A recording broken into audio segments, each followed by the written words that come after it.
Bom dia, professores. Aqui é de dia, tudo bem? Vamos falar agora, né? Já iniciamos no vídeo 1 as competências para o ensino fundamental de língua portuguesa para o ensino fundamental. Anos iniciais, estamos aqui na competência número 3. Ler, escutar e produzir textos orais, escritos e multissemióticos, ou seja, com uma variedade de significados de representações que circulam em diferentes campos de atuação e mídias, com compreensão, autonomia, fluência, de modo a expressar e partilhar informações, experiências, ideias e sentimentos. E continuar aprendendo, não é? Então, a gente retoma mais uma vez essa questão, né? Que a própria mídia, ela trouxe novos tipos de textos, como o e-mail, as mensagens, as redes sociais, e além desses, né? Além dos textos tradicionais, nós temos esses também. Por isso se fala aqui em produzir textos com diferentes representações, diferentes utilidades. Quarta competência, compreender o fenômeno da variação linguística, demonstrando atitude respeitosa diante das variedades linguísticas e rejeitando os preconceitos, os diversos sotaques, modos de falar de uma localidade para outra, e às vezes até de uma mesma localidade, com as variantes centro, periferia, bairros, né? Então, compreender tudo isso, que tudo isso envolve uma nuance cultural e que a escola deve respeitar e valorizar.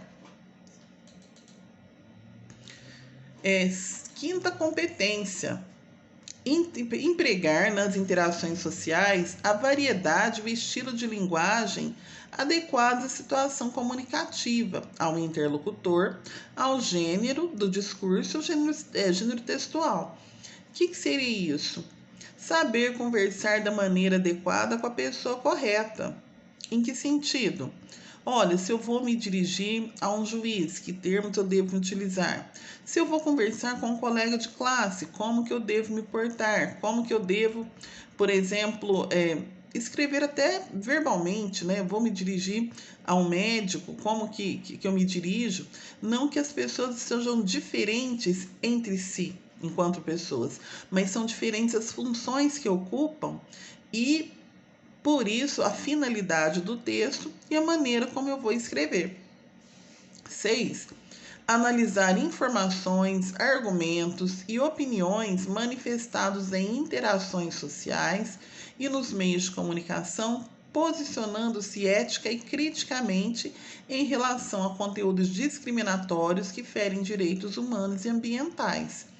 Né? Então, está falando aqui, de questões que às vezes estão nas interações sociais, ou seja, no meio público, de maneira presencial ou de maneira virtual nas redes sociais, e o professor, mesmo que ele tenha ali os seus preconceitos, porque o professor é ser humano também, né, com todas as qualidades e defeitos de ser humano, ele tem que se posicionar sempre a favor dos direitos humanos e contra formas de discriminação, pelo menos enquanto estiver na condição de professor, que é um modelo de conduta, uma referência para seus alunos. Então, isso que envolve valores já está postulado aqui na BNCC. Número 7. Reconhecer o texto como lugar de manifestações e negociações de sentidos, valores e ideologias. O que é isso dos sentidos, né? Os usos, as compreensões que o próprio aluno produtor de texto coloca no seu texto. Os valores, as suas concepções de certo, de errado, aquilo que ele aprecia em outros seres humanos. E as ideologias, né? Que nem sempre trazemos tão claramente conosco, outros sim, mas que são colocadas ali no texto a nossa forma de pensar e de manifestar os nossos valores, os valores que obtemos na sociedade.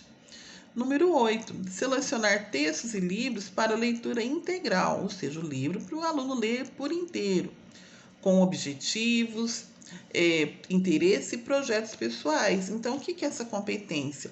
Ela diz que o professor deve instrumentalizar o aluno a ponto dele conseguir escolher um livro adequado à sua faixa etária, aos seus interesses, ler esse livro de maneira autônoma para o seu estudo, para a sua formação pessoal, para o seu entretenimento, ou seja, o seu lazer, não só para o estudo, para a sua pesquisa, para o seu trabalho, ou seja, entender esses livros, esses textos nas suas funções sociais e aplicá-los na sua vida cotidiana, não somente na escola, mas em outras atividades também.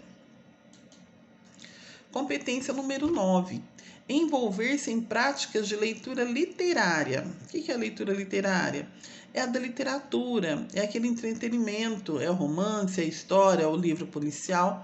Não é aqui o livro didático, paradidático, que possibilitem o desenvolvimento do senso estético para a fruição, valorizando a literatura e outras formas artístico-culturais como forma de acesso a dimensões lúdicas, ou seja, aqui a questão do entretenimento, né? De ter práticas de leitura para o próprio lazer, para a gente curtir ali uma história, né? Uma situação colocada num livro, ali ó, de imaginar, encantamento, reconhecendo o potencial transformador e humanizador da experiência com a leitura, ou seja, uma porta para o conhecimento.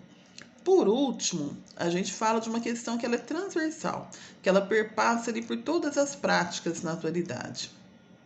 Mobilizar práticas da cultura digital, ou seja, olha, o digital, a informática, o virtual, participando aqui, registrado na BNCC.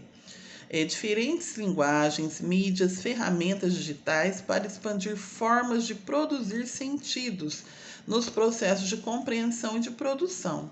Aprender a refletir sobre o mundo e realizar diferentes projetos autorais.